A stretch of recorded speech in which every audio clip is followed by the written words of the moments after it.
Now I'm going to record. All right. Good morning. Good morning. Good morning. Happy Friday. Everybody's so perky. I'm like, it must be that there's great weather, hopefully, where everybody is, and it's Friday and just a joy-filled day. So I am excited for this morning, always excited for you guys. And we have a very special guest. So Arlene Hutchinson is joining me this morning, and she picked this word. And when she picked it, I said, okay, well, you're going to have to do this one with me because it's a hard one. So I'm going to say it one time, and then we're going to hand it over to Arlene because I really am struggling with this. Magnanimous. So, and I'll tell you the definition, and then Arlene, you can kick it off. But it's generous or forgiving, especially towards a rival or a less powerful person. So that's the definition. Hopefully I said it right. I did listen to Google tell it to me a couple times. And Arlene, I can't wait to hear the lesson that you have for us this morning. Oh, you're going to have to unmute. That. There you go. Back up. Okay, I'm with you. Can you hear me? Yes, ma'am. Okay, thank you. Well, thank you so very much. And it's so good to see you guys. It's Friday. Yay. I'm so excited. Well, first of all, let's learn how to say this word. Let's break it into syllables. It's mag, M-A-G, mag, N-A-N, nan. The E becomes I. So mag, I, and M-U-S because must, magnanimous. So I'd say the emphasis is on I, so it's mag. So that's nanimous. Say that a couple times. Nanimous. Now slam mag into it. Magnanimous. Now that you know it, and you know the definition that it's charitable and forgiving to our rivals. And as Aristotle said, it says the characteristics of a magnanimous person is one that asks no favors, but is willing to give willingly at all times. And I like what Stephen Covey said. He says, we must not let the actions or words of others determine our response. Magnanimous people make the choice to respond to the indignities of others based upon their own principles and their own value system, rather than the moods of others and anger. Wow. Let me say that one more time. Magnanimous people make the choice to respond to the indignity of others based on your own principles and your own system. And you don't bow down to their moods and anger. Man, I just got to confess to you guys, I've not been magnanimous in my lifetime, many times. And I've come back with some smart remark and some saying that has not been pleasing, I know, to my family or to the Lord. But I have I thought of a incident in my life to show you how powerful this word is.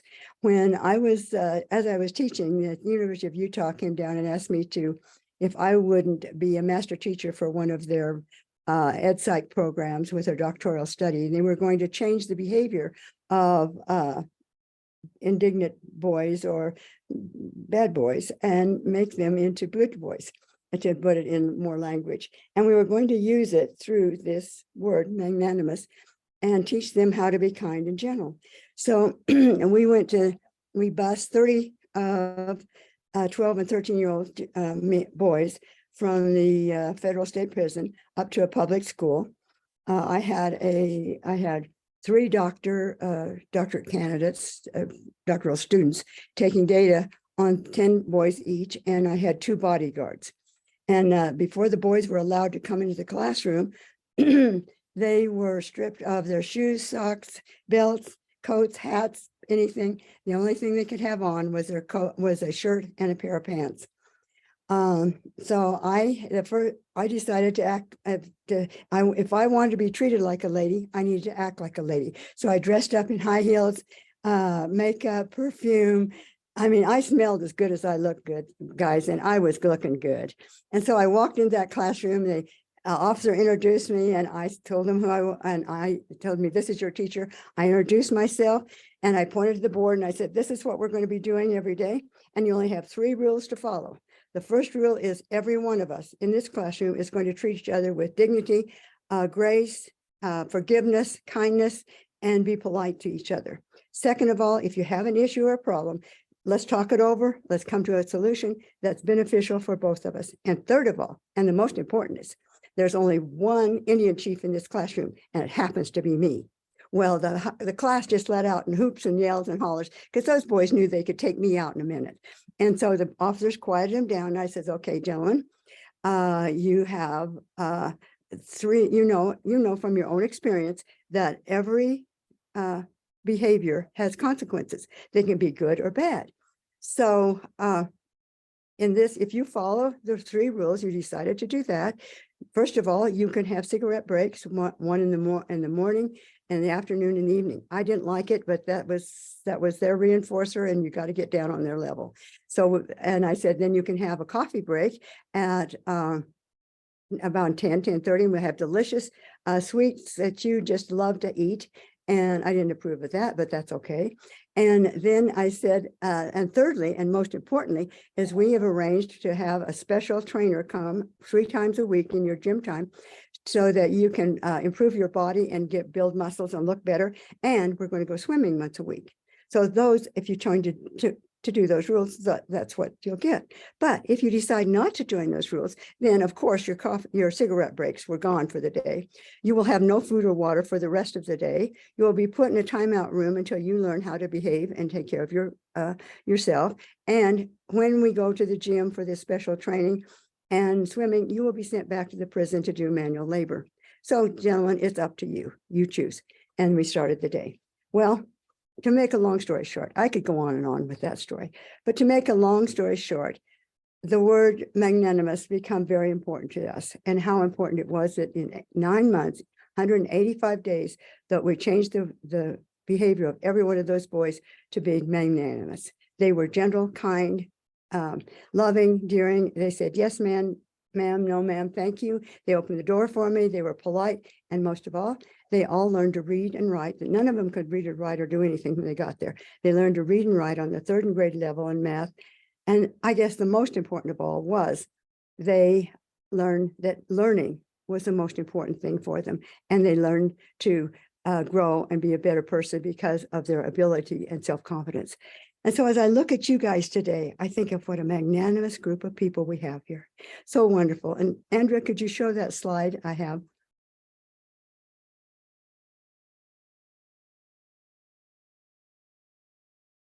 I should have asked for it before.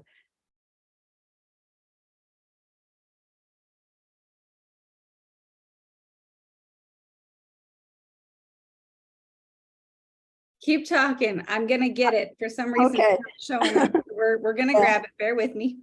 Okay. But I think of how many times in my life that I have bowed down to the moods and the anger of other people, and how icky I felt, and how I didn't feel good about myself. And so as I went on, as I thought of this word, when they started backing inwards, I thought of this powerful time that I had with these boys and had a wonderful experience doing it. And so I sent Andrea this picture I found, and it reminded me of, I'll tell you about it, and then when you see it, you'll understand. It's trying. It reminded me of Andrea and Brent as they put their arms around us each and every day. And I think you'll all agree with me that their loving and kindness and their words, they change our day. They make us better people, and they make this community a better one. So I think we all could just give them a hearts and and thank them for all the genuineness. And so with this illustration of this picture, you will understand where I'm coming from. You got it? It's coming. Okay, it's worth the wait, kids. It's worth the wait. You see, they put their arms around us and they teach us what end of the bat to use to knock out the day. And I thought that was so powerful. And I just want to I appreciate them so very much. But in closing, let me just turn our eyes and minds toward the greatest man that ever walked the earth, that was the greatest magnanimous man that ever walked the walked the earth was our Lord and Savior, Jesus Christ. He taught us to love one another, to have, to owe nothing to anyone. And so I challenge you, as Paul, with one of Paul's challenges that says, and let me read it so I can get it right. It says, as God has loved us, ought we to love one another. So thank you. You have a blessed week. And Andrea, thank you so much for letting me share my thoughts. Oh, Arlene, I loved it. Fantastic job. And that is a great, great story. I would have been great with the coffee and sweets, but the rest of it, that must have been quite the challenge for you. So great job with all those young men. And I'll be quick, guys, but I went in a different direction because I'm not as good of a person as Arlene. So the quote that I found was, be about 10 times more magnanimous than you believe yourself capable of. Your life will be 100 times better for it. And Cheryl Strayed is who says that. But how are we magnanimous in real life? Like, it sounds super easy when you're rolling in the dough. Like, I think about, when I take the kids out to dinner and I mentally have, like, I think, okay, tonight's dinner is going to be $100, let's say.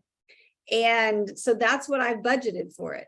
And when we are going to leave and it's only 70, well, then mentally I'd already spent 100, I'd already prepared for it. So I'm more than happy to give the $30 to the server and say, fantastic job, thank you so much. But what about when, like, there's no extra, right? I'm going out to dinner because I have to, not because I want to, because we just didn't have groceries in the house and we're going as the most affordable route that we can. And I know that I need to budget a tip, but it hurts, right? How are we, generous in those moments? Or it's super easy to forgive somebody when there's a positive outcome. Like, for example, somebody didn't do their part, or they were late, or they said something bad in a presentation, let's just pretend, but you closed the deal anyway, right? It's so easy to be like, oh, don't worry about it, because you're still winning. But what about when you're feeling the pain? Like, how can we continue to be generous? How can we continue to be forgiving, even in those moments when we are feeling less than generous? We're feeling not forgiving. How do we do that? And I just have two things that I found. So first of all, be empathetic. So it's so much easier for us to feel generous and forgiving and loving towards other people when we take that moment to walk in their shoes. When we say, you know what, if I was waiting on this table right now, or if I was part of that presentation and I had X, Y, and Z in my life, what would I want right now? How would I be feeling right now? It's so much easier to extend so much grace and so much love and so much generosity in that moment. And then next, when we focus on gratitude, when we realize how truly blessed we are, like, even in those moments when we're not feeling blessed, right? Even in those moments when, we're looking at our bank account and the numbers are nowhere near where we want them to be or where we need them to be. Even when, we're looking around in our life and we're thinking, oh my goodness, I am surrounded by problems and drama and negative and blah, blah, blah. We're still so blessed. We still have so much to be grateful for. So if we can take a moment to feel that gratitude, it's so much easier to spread that love and be magnanimous with others. So that's what I had this morning, Arlene. That was beautiful. Guys, we love you and appreciate you. And we're so grateful for you. Thank you for all of my helpers. I'm a little paranoid, so you guys may notice two things real quick. I am locking down videos. So if you come on and you don't have your video on, you don't get to turn it on. So turn your video on right away so we can see your beautiful faces, but I'm nervous. And so just know that if you're like, why can't I share my video? Well, that's because Andrea's paranoid. So turn it on, keep it on. We would love to see you. And then, but I do appreciate everybody that I tagged in to say, come help me, come help me, come help me. So love you guys so much. Appreciate you, Arlene. That was a great message. God bless you. I hope you all have a great weekend. See you back. Thank Andrea, you thanks, all. Arlene. Have a Thank you, great guys. day. Good job, Arlene. Love that. Love the Great words.